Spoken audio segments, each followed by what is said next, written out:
Greetings my fellow Americans, this is H.J. Armstrong, citizen, scholar, saint. Currently, I am researching and writing about the bull-queer theory of history, a revolutionary concept for understanding the world. Today, I would like to discuss the evolution of small arms in the U.S. Army from World War II to the present. I will argue that there is a distinctive degeneration in the quality of American weapons and that this is no accident.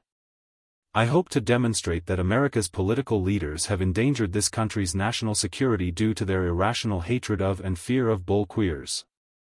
Up first, we have the standard rifles from World War II, the M1 Garand and the M1 carbine. The Garand was the full battle rifle and was the most common weapon for American soldiers. The Garand cut no corners and was very much a man's weapon. It had good weight, good range, and a semi-automatic rate of fire. Capable of mounting a bayonet or being used as an effective bludgeon, the Garand never let anyone down and was superior to the German and Japanese rifles it encountered. Many Americans who signed up to fight for their country were red-blooded farm boys. They knew how to shoot and they had physical strength and character. For them, the Garand was the ideal weapon. The reason why this weapon was neither stolen by the Germans nor exported to the British or Russians is simply because none of their soldiers were man enough to control it. One complaint about the weapon by substandard males was that it was too heavy. This, of course, was never a problem for real men. World War II was a mass conflict and required conscription. War planners realized that many substandard males would be drafted and that they would not be much use in a firefight. Therefore, they developed a cheap, lightweight alternative knowing that this would be relegated to use behind the lines. Infantry, Marines, paratroopers, and other American heroes used the Garand, while jeep drivers, supply clerks, and cooks used the carbine. The lack of upper body strength on the part of these substandard males was not a problem since the carbine was lightweight and had an effective range of about 50 yards. The point here is that while there was provision for substandard males, this did not hold back the combat ability of actual men who were able to use the M1 Garand. We see a similar story when we look at American submachine guns from World War II. The two weapons produced by American companies were the M1 Thompson and the M3 Grease gun. The Thompson was a proven design, having been the notorious Tommy gun of organized crime in the 1930s. It featured automatic fire and its .45 caliber slugs could put down a moose. It had the weight to be effective as a melee weapon while also having enough range to hit targets out to about 50 yards. The Thompson was mostly wielded by sergeants and was at its best in house-to-house fighting. The Thompson was superior to the German MP-40, which had a larger clip, but was less accurate and used far less powerful 9mm ammunition. Each American infantry squad would have one Thompson and one Browning automatic rifle. The bar was a superb weapon with the range of a Garand but a magazine similar to that of the Thompson. The bar was a man's weapon and was required a muscular, well-built man to use it properly. The other submachine gun was the Grease gun. This was designed at the last minute and with the same considerations that led to the development of the M1 carbine. The Grease gun was light and used for very short-range work. In fact, for anything outside of 10 feet, soldiers were usually advised to use their pistols. The Grease gun was often used by stevedores, doctors, JAG lawyers, and other men who were unlikely to fight all that much or contribute anything of value if they did. One task the Grease gun did well was to defend the interior of vehicles. Aside from that, it was inferior to the Thompson in every conceivable respect. The man who best exemplifies the virtues of the American fighting man from the Second World War is Audie Murphy. Murphy was not a soldier by trade, but rather a brave volunteer who went to liberate the French and end the Nazi domination of Europe. Once he landed at Normandy, Murphy and many other American men proved to be the best and most formidable fighters that the experienced Germans had ever faced. Audie Murphy never complained about the weight of the bar. No one would insult Murphy by handing him an M1 carbine or a Grease gun.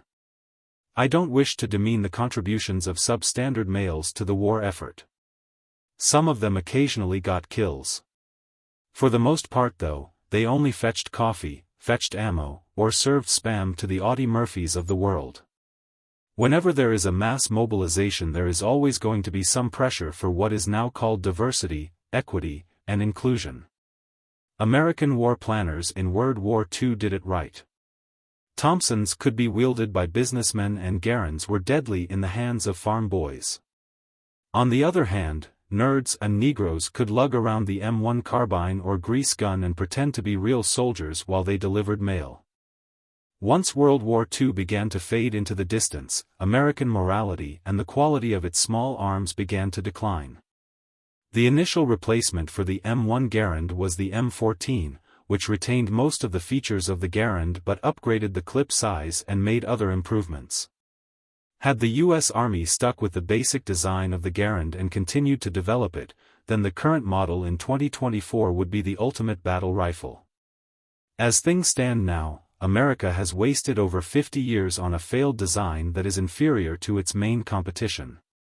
In Vietnam, the M14 was still in service, but the new experimental weapon was the M16. The M16 was not ready for action. There were poor decisions made, such as the use of black powder cartridges rather than modern gunpowder. Not only did the weapon's designer, Long John Dickweed, fail to use modern gunpowder, but he created a weapon which tended to hold up poorly under pressure. If it got dirty, as it often did in the primitive conditions of Vietnam, it simply would not fire. Further, it had less range and hitting power than the M14 or even the earlier Garand. The failings of the M16 exacerbated some of the issues that the U.S. had in Vietnam. The other major issue is that many soldiers were addicted to marijuana, which made them lazy and slowed their reactions. The presence of so many radios also led to the playing of music which encouraged opposition to the war and more drug usage. This came at a time of turmoil and change, where young people became skeptical of the government. It is not hard to understand why Vietnam veterans don't trust the government, since the early model of the M16 was a real piece of shit. Over time, however, it was fixed and became acceptable even if it at no time could rival the M14. By the 1980s, the M16 proved to be an effective mid-range weapon out to about 300 yards, especially when using burst fire. Although the M16 is much more of a German-style weapon, it was still effective for the regular army, and its lightweight should have made it acceptable for draftees.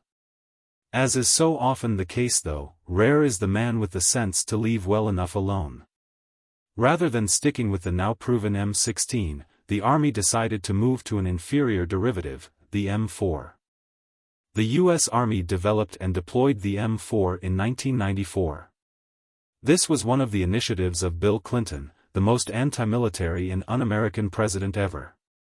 The M4 is cheaper to make and that fit in with the extremely reduced military spending that Clinton implemented. However, the agenda here was more nefarious than merely cutting costs. The Clintons are proponents of the commie and queer agenda. There are many components. First, there is diversity, equity, and inclusion. The M4 was perfect for this agenda because it is light enough to be used by women and substandard males. Further, as the military took on more and more minorities, the burst fire feature was removed when the M16 gave way to the M4. The thinking, perhaps correct, is that minorities don't have the judgment required to responsibly make use of a feature like burst fire. The upshot is still that soldiers and Marines are now saddled with an inferior weapon with fewer capabilities. The M16 did not require the strength and toughness of Audie Murphy to operate, and it is not unreasonable to ask someone in the military to be able to use it. And yet, the standard was lowered by the Clinton administration, and now our soldiers are guaranteed to face superior weapons since most of America's foes use AK-47s. The reason why the Democrats since the time of the Clintons have been promoting the commie and queer agenda is precisely to undermine the authority of American bull queers and their queer cartels. Bull queers are the ultimate alpha males. Queer cartels are the natural instruments for bull queer domination. An army with weapons like the M1 Thompson and M14 battle rifle is very much a man's army, and it quickly becomes apparent who is fit to lead and who should follow. Once you have an army which has been neutered both literally and physically, there are few chances for potential bull queers to stand out from the crowd. Without the leadership of bull queers and the informal organization provided by bull queers, our society has very little ability to do anything outside of the government. Even within the government, the only time that things get done is when bull queers call in favors. The only thing that the radical left seeks to achieve by feminizing our military and endangering our national security is to eliminate the power of great men and make us all that much more dependent on the federal government.